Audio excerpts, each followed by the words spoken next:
Hello बच्चों, आज हम लोग हमारा इतिहास और नागरिक जीवन का कक्षा 6 का नागरिक जीवन का पाठ 2 पढ़ेंगे। पाठ का नाम है ग्रामीण स्थानीय स्वशासन। ठीक है, तो इस ग्रामीण स्थानीय स्वशासन के बारे में आज हम देखते हैं। देखिए कितनी अच्छी कहानी की तरह आपके किताब में इसको बताया गया है। ये कहानी एक गांव की है। गांव का नाम क्या है? लालगंज। तो लालगंज गांव में अब हम लोग ध्यान से सुनते हैं, इसको समझते हैं कि क्या क्या होता है। ठीक है, बीच बीच में हम आपसे पूछेंगे भी। लालगंज गांव में बहुत ही चहल पहल थी। वहाँ बच्चों के पढ़ने के लिए क्या हुआ था, एक विद्यालय खुल गया था। तो गांव के लोग अपने बच्चों का नाम लिखवाने के लिए बड़े उत्साह से विद्यालय जा रहे थे। कालू और रफीक अपनी अपनी बिटिया का नाम लिखवाने के लिए प्राथमिक विद्यालय लालगंज में लिखवा करके लौट रहे थे। रास्ते में ही उन्हें गीता मिली, जो कि अपने बेटे के साथ कहाँ जा रही थी? खेत में काम करने जा रही थी। तो कालू ने पूछा कि गीता बहन, तुम अपने बेटे का नाम लिखवाने के लिए विद्यालय क्यों नहीं गई? तो गीता ने कहा, कालू भैया, मेरा बेटा तो मेरे साथ मजदूरी करने जाता है। रफीक ने कहा कि गीता बहन, हम लोग तो अनपढ़ रह गए, लेकिन अब गांव में जब विद्यालय खुल गया है, खुल जाने से हमें अपने बच्चों को वहां पढ़ने के लिए विद्यालय भेजना चाहिए। कालू ने कहा कि हाँ गीता बहन, बच्चा पढ़ लिख करके क्या सीख जाएगा? लेन देन का हिसाब समझ जाएगा, चिट्ठी पत्री पढ़ना उसको आ जाएगा। तो ऐसे देखा आपने, आपके आसपास भी ऐसे बहुत सारे बच्चे होंगे जो खेलते कूदते रहते हैं और विद्यालय नहीं आते हैं। आप उनका जरा पता करिएगा कि कौन कौन से अच्छे और क्या काम करते हैं वो। ठीक है, तो आप ये समझते हैं कि मनुष्य जो है वो समुदाय में रहता है और कई परिवारों को मिलाकर हमारा समुदाय बनता है। यह समुदाय गांव का भी हो सकता है और नगर का भी। भाई गांव में भी बहुत सारे समुदाय के लोग रहते हैं, बहुत सारे, और नगर में भी रहते हैं। तो आपके परिवार में के लोग या रिश्तेदार किसी न किसी कार्य के लिए गांव से नगर या नगर से गांव आते जाते होंगे। आप उनसे भी पूछेगा कि गांव के लोग कैसे रहते हैं। आप भी कभी कभी जाते होंगे। वहाँ के रीति रिवाज, वहाँ के मनोरंजन के तरीके, वहाँ के काम धंधे, वहाँ यातायात के क्या साधन है, सब कुछ अलग होगा। उन दोनों में आपको अंतर बताना है कि यहाँ और वहाँ सब पूछ करके जानकारी इकट्ठी करके हम आप लोगों से फिर पूछेंगे कि किसने क्या क्या जानकारियाँ गांव और शहर में अंतर की प्राप्त की। ठीक है, अब हम थोड़ा सा चर्चा कर लेते हैं रहन सहन के बारे में। तो अपने जो देश भारत की जनसंख्या का अधिकांश भाग कहाँ रहता है? ग्रामीण क्षेत्र में रहता है। इनका मुख्य काम, गांव के लोगों का मेन काम क्या होता है? खेती, पशुपालन, छोटे छोटे काम धंधे करते हैं ना वो वहीं पर। और गांव के लोग ज़्यादातर खेती करते हैं। और अपने प्रदेश में किसान वर्ष में 2 तरह की फसल उगाते हैं ना, रबी की और खरीफ की। गेहूं, चावल, इस तरह की, है ना। इन फसलों की उपज बेचकर किसान अपनी आवश्यकताओं की पूर्ति करते हैं। और वो सिंचाई के लिए वर्षा में तालाबों में, नलकूपों, नहरों पर निर्भर रहते हैं। इनके द्वारा सिंचाई करते हैं। अब लेकिन परिवर्तन हो गया। पहले ऐसा होता था, लेकिन अब गांव की स्थिति में तेजी से बदलाव आ गया। अब आपको क्या क्या अंतर दिखेगा? तो अब क्या हो गया, उन्नतशील बीज आ जा रहे हैं। जो बीज आते हैं उनकी क्वालिटी बहुत अच्छी है। बहुत सारी खाद आ गई हैं, बहुत सारे यंत्र आ गए हैं, मशीन आ गए हैं, जिनसे वो अपनी खेती करते हैं। पहले बैल जोतता था, अब ट्रैक्टर से जुताई होती है ना। और गांव में विद्यालय, पक्के मकान, पक्की सड़कें, गांव में भी सब कुछ अब हो गया शहर की तरह। प्राथमिक स्वास्थ्य केंद्र खुल गए हैं, पंचायत घर है ना। और घर घर में अब शौचालय बन गए हैं। पहले सब बाहर जाते थे। और यहाँ पर भी बिजली भी हो गई है। फ़ोन भी सब लोग यूज करते हैं। फ़ोन का टावर लग गए हैं, मोबाइल फ़ोन है, कंप्यूटर है ना। हर सुविधाएं अब शहर की गांव तक पहुँच रही हैं। अब गांव में भी स्थिति में बदलाव आ रहा है। गांव के लोग बच्चों की शिक्षा के प्रति भी अब जागरूक हो गए। अभी सभी लोग अब अपने बच्चों का नाम लिखाते हैं कि पढ़ने लिखने से हमें बहुत सारी जानकारी जीवन के प्रति मिलती है ना। तो और नौकरी भी अच्छी मिल जाती है। और यातायात के साधन भी अब गांव में भी आप देखिए, आपके टेम्पो, ऑटो, सब कार वगैरह चलने लगी हैं, है ना। और बिजली, पानी, सब चीज़ की सुविधाएं हो गई हैं। और स्थान स्थान पर गांव में बैंक भी खोले जा रहे हैं, जो मामूली ब्याज पर किसानों को ऋण देते हैं। इसके अलावा भी बहुत सारे व्यवसाय, छोटे छोटे प्रशिक्षण केंद्र, मतलब गांव को भी अब आत्मनिर्भर बनाया जा रहा है। और आपने ये सुना होगा कि जो प्रधानमंत्री ग्राम सड़क योजना थी, इसके बारे में भी आप जान लीजिए कि यह योजना दिसंबर 2000 में शुरू की गई थी। इस योजना के तहत गांव को मुख्य सड़क से जोड़ने हेतु पक्के सड़क मार्ग का निर्माण किया जा रहा था। जो प्रधानमंत्री ग्राम सड़क योजना थी उसमें ये रखा गया था लक्ष्य कि हर गांव को शहर की सड़क से जोड़ दे। मतलब पहले गांव में सड़कें नहीं होती थी, लोग नहीं पाते थे, पगडंडी जैसी रहती थी। तो प्रधानमंत्री ग्राम सड़क योजना से इसमें सुधार आया, पक्की सड़कें बनी। दूसरा है महात्मा गांधी राष्ट्रीय ग्रामीण रोजगार गारंटी योजना, मनरेगा, जिसको आप लोग सुनते होंगे, मनरेगा में काम मिलता है ना। तो इस मनरेगा के तहत क्या किया गया कि ग्रामीण क्षेत्रों को बेरोजगारी से दूर रखने का प्रयास किया गया। तो भारत सरकार द्वारा फरवरी 2006 में इस योजना की शुरुआत की गई थी। यह योजना प्रत्येक परिवार के वयस्क सदस्य को, हर परिवार को मिलना था। वर्ष में कम से कम 100 दिन का काम, 100 दिन के रोजगार की गारंटी देती है। और एक देखो मिशन चलाया गया था, ये मिशन चलाए जाते हैं, स्वच्छ भारत मिशन। ये कब चलाया गया था? ये 2 अक्टूबर 2014 को राष्ट्रपिता महात्मा गांधी के जन्मदिन के अवसर पर स्वच्छ भारत मिशन का शुभारंभ किया गया था। इस अभियान का स्लोगन है, एक कदम स्वच्छता की ओर। आप देखते होंगे टीवी में भी, रेडियो में भी आता है ना, एक कदम स्वच्छता की ओर। इस योजना का उद्देश्य घर और सामुदायिक स्थलों पर शौचालयों का निर्माण कर खुले में शौच को खत्म करना तथा स्वच्छता के बारे में लोगों को क्या करना था, जागरूक अभियान। आप लोग भी निकलते थे ना, रैली निकालते थे, सब जगह करते थे।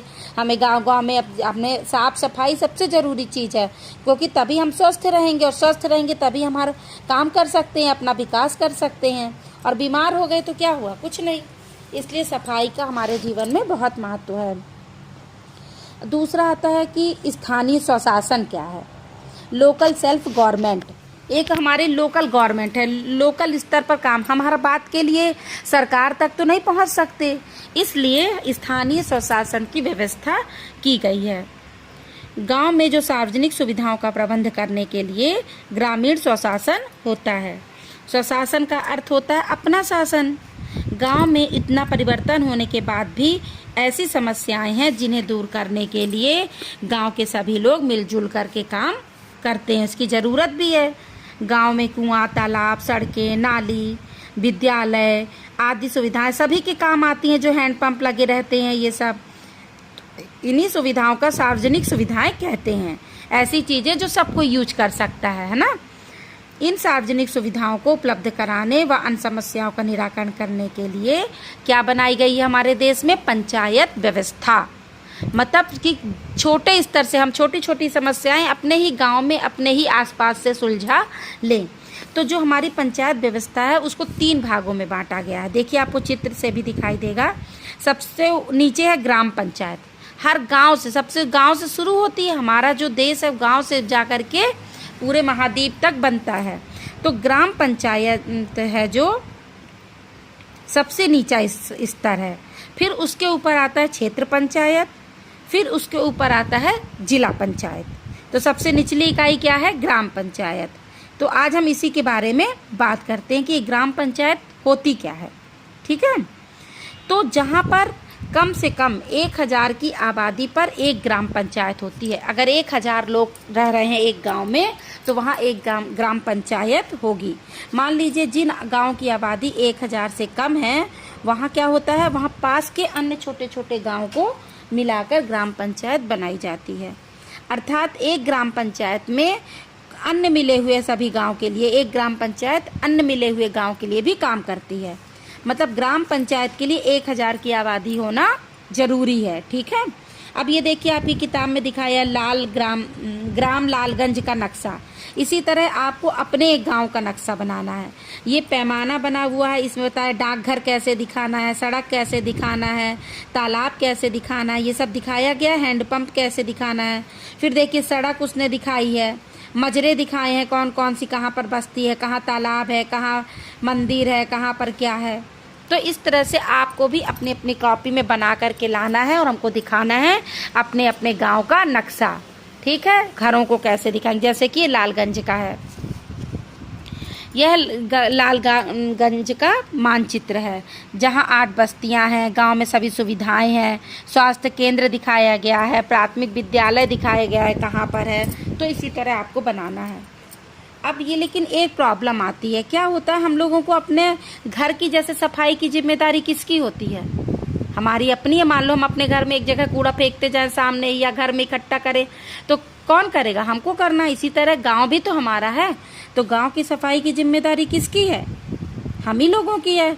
अब कुछ लोग क्या करते हैं, देखिए एक परेशानी आ गई लालगंज में भी, कि लालगंज की एक बस्ती में रहने वाले लोगों के घरों में गंदा पानी बहकर सड़क पर जमा हो जाता था। क्यों हो जाता था? क्योंकि जो नाली बनी थी उसमें लोग कचरा डाल देते थे, तो वो फंस गई नाली, तो और वहाँ कीचड़ बना रहता था। इस बस्ती का जो हैंडपंप था वो बहुत कुछ महीने पहले लगा था, लेकिन हैंडल ही लोगों ने उखाड़ दिया। तो हम इस तरह की छोटी छोटी समस्याएं हमको सार्वजनिक चीज़ों की सुरक्षा करना मेरी ही जिम्मेदारी है, क्योंकि ये सब किसके उपयोग के लिए? हम ही लोगों के उपयोग के लिए है। अब हम देखते हैं कि कंचन है और उसका भाई है विपिन, ठीक है। रोज शाम को बाग में अपने किसके संग? बाबा जी के संग टहलने जाते थे, कंचन और उसका भाई विपिन। एक दिन बाबा जी ने कहा कि कंचन, आज मैं शाम को बाग में टहलने नहीं जाऊंगा, क्योंकि आज मुझे ग्राम पंचायत की बैठक में जाना है। तो कंचन बोली, ग्राम पंचायत ये क्या है? क्या यह आपका दफ्तर है? पूछी वो कि क्या यह आपका दफ्तर है? तो बाबा जी बोले उसके कि नहीं, यह दफ्तर नहीं है, मैं वहाँ नौकरी नहीं करता, मैं गांव में रहने वाले लोगों के द्वारा पंचायत का सदस्य चुना गया हूँ। तो कंचन बोलती है कि ग्राम पंचायत के सदस्य कौन होते हैं, कौन लोग हो सकते हैं? तो बाबा ने समझाया कि ग्राम पंचायत का सदस्य होने के लिए व्यक्ति को उस गांव का निवासी तथा भारत का नागरिक होना आवश्यक है। उसकी उम्र कम से कम 21 वर्ष हो, वह पागल या दिवालिया ना हो, वह किसी न्यायालय द्वारा कोई सजा न पाया हो। इसके अलावा 18 वर्ष के सभी स्त्री पुरुष मतदान के द्वारा ग्राम पंचायत के सदस्य का चुनाव करते हैं। पंचायत के सदस्यों की संख्या 9 से 15 तक हो सकती है। कम से कम ग्राम पंचायत में 9 सदस्य होना ही चाहिए।